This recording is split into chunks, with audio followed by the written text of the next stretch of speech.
Whenever I see my friend Ady, I say to myself, I really appreciate his leadership, because having leaders challenging public officials is what our country needs so much. That's what Ady's all about. Senator Wyden, I know work is very busy in the Senate right now, so thank you for making the time for this conversation. Ady, it's an honor. I want to start with a topic that I know we both love: basketball. I read that you played basketball as an undergraduate at UCSB and have continued as a sharpshooter all the way up to the United States congressional tournaments. Please regale me with some highlights from your time in Santa Barbara and on the basketball court. I went to school at Cal Santa Barbara, played 2 seasons, was on a scholarship, dreaming of playing in the NBA. It was a ridiculous idea because at 6'4", I was too short. I realized that I wasn't going to get my NBA dream, and I transferred to Stanford. But I've always shot around with the children. My wife and I are older parents. And when I was in the House, I won the House of Representatives free throw shooting contest. I made 47 out of 50. Okay, now on to the serious stuff. As the chairman of the Senate Finance Committee, what are your priorities for this Congress? Well, certainly healthcare and economic justice are at the top. I'm really thrilled to be part of the effort to improve home-based care for seniors, the disabled, most vulnerable. Everybody in America should have the right, Ady, to get good quality care at home. And so we've got to look at some innovative ways to do that.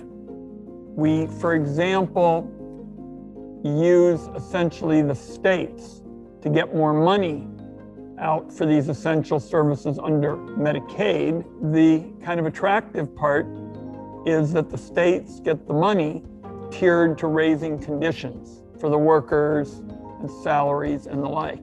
You've dedicated much of your career to helping our seniors navigate the frustrations and complexities of aging in America. After graduating from law school, how did you come to this work, and when did you realize the need to overhaul the way we treat seniors in America? When I came to Oregon for law school, I was a volunteer driver for the late Wayne Morris. And the seniors would always come up to him and say, "Wayne, what happens when my benefits get cut off?" And he would say, "Ron's gonna look it up for you." And I'd go, "Me? I'm like in my 20s, what do I know?" And he'd say, "Ron, that's gonna be a great field for a young person." Every day you got up and you said, you're working to try to get a fair shake for your mom and your dad and your grandpa. This past year, over 132,000 people with disabilities died in nursing homes. These losses are devastating and completely unacceptable. Unless we provide funding for home and community-based services as proposed in the Better Care, Better Jobs Act you've co-sponsored, disabled and elderly people will continue to be forced into dangerous and deadly nursing homes. What would the $400 billion promised by President Biden in home and community-based services mean for disabled and elderly Americans and their families? I believe, Ady, it would be a lifeline for those disabled folks that you're talking about. The combination of being able to get care at home, 1, making it better quality care at home, 2, and having workers with additional skills and better wages so they can make this a livelihood, 3. All are a kind of trifecta that comes together. What are the current working conditions for home care workers in Oregon? Ady, they are getting better in Oregon, thanks to the incredible work that's being done by the SEIU in Portland and around the state. How would the Better Care, Better Jobs Act bolster the home care workforce and improve the lives of individual workers? We say we're going to build around Medicaid, and what we really do is tier the Medicaid money to the states improving quality of care, training, and wages, this gives people a chance for a more permanent livelihood because they'll be in a position to get better wages and better able to support their family, make rent, buy groceries. Last year, 55 of America's biggest corporations paid nothing in federal income taxes, and 650 U.S. billionaires saw their wealth increase by 55% during a pandemic that wreaked such havoc in America and caused so much pain and loss. But some, including many of your Republican colleagues in the Senate, are saying that we can't afford this $400 billion investment in home care. Will legislation raising taxes on the wealthy pass the Senate? And can we afford this $400 billion investment in home care?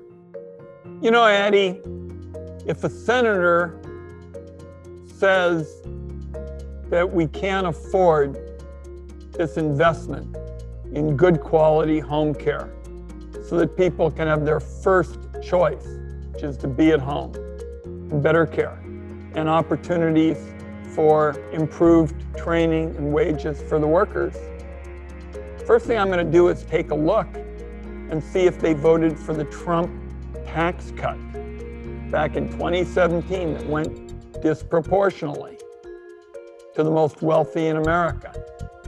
Donald Trump said he was going to get rid of the carried interest tax break, huge tax break. Came in and he put it on steroids rather than getting rid of it. Now, if you're one of those home care workers you're talking about, you pay taxes with every paycheck. No special breaks for you. If you're one of the billionaires, your taxes are kind of optional. You can go for years deferring, postponing, putting it off. Whose side are you on?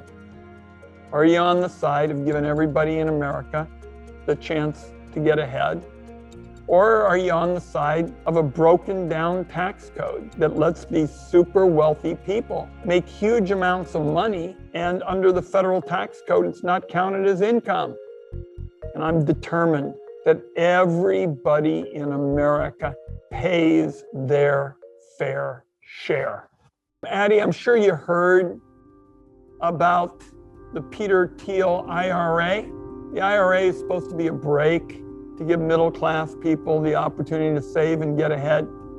Looks like Peter Thiel had like $5 billion in his IRA because he could game the system. So what we're talking about is ending the double standard, Ady. Right now, you pay taxes with every paycheck if you're a working person. And if you're a billionaire with good lawyers and accountants, it doesn't work that way. Your taxes are optional.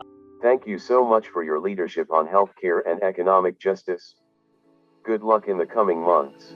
Ady, I don't want to make this a bouquet tossing contest, but you're the one who deserves the thanks. You have been such an inspiration to all of us here in the Senate. Admire you so much, friend. Take good care.